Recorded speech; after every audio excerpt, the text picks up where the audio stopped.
Today we're making cauliflower mashed potatoes, only with 5 ingredients including salt and pepper, and they taste like a real deal. Let's do it! I've been using this recipe for 10 years, and today I'm trying something new, and it's super simple, and I'm gonna give you lots of tips and variations along the way. You need 5 simple ingredients. We start with a large head of cauliflower. You can also use pre-chopped baked cauliflower or frozen cauliflower, but today I'm just using honestly a week-old head of cauliflower, so I will have to do a little bit of trimming.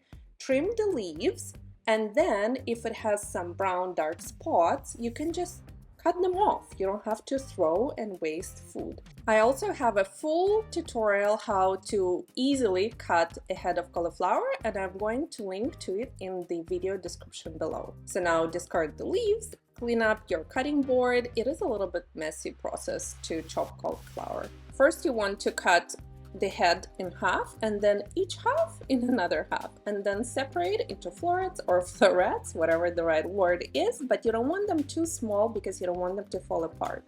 Now add your cauliflower florets into a medium to large pot and add a large garlic clove or 2. Here I have a very large farmer's market clove. Then add cold water to cover and boil for 10 minutes.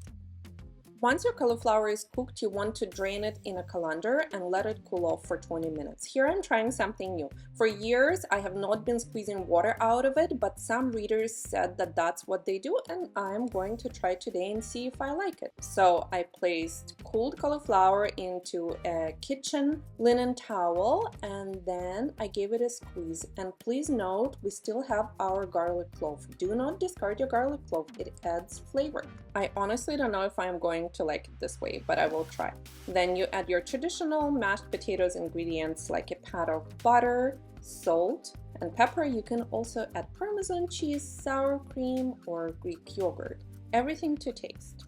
Here I was digging for my cooked garlic clove because I was really determined to show you guys that it's important to keep it. And here it is. It's still there.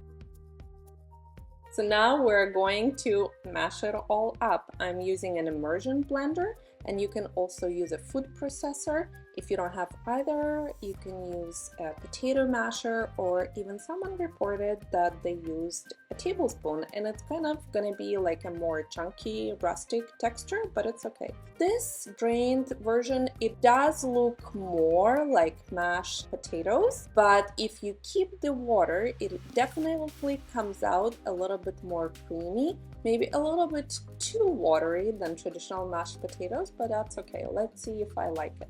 You want to scrape the walls of the pot as you mash for the smooth and silky texture and consistency throughout. This is the point where you taste test and adjust any seasonings to taste. And if you want it creamier, you can also add back in some of the squeezed cauliflower liquid or milk, or that's where your sour cream goes. And a very important tip I want to give you is make as much as you would eat the same day, because next day or when frozen and thawed, this cauliflower mash has very prominent cabbage taste, which I do not enjoy. Now let's plate it like they do on food blogs. You could also melt that pat of butter, and it's gonna have some nice buttery rivers. Serve with chive and ground black pepper. So good. Perfect for that turkey or any meat with sauce. And now taste test. Let's see how I like it. Personally, honestly, this was good, but I think I prefer with a little bit of liquid, so it is creamy, but it's up to you. Personal choice. It was good.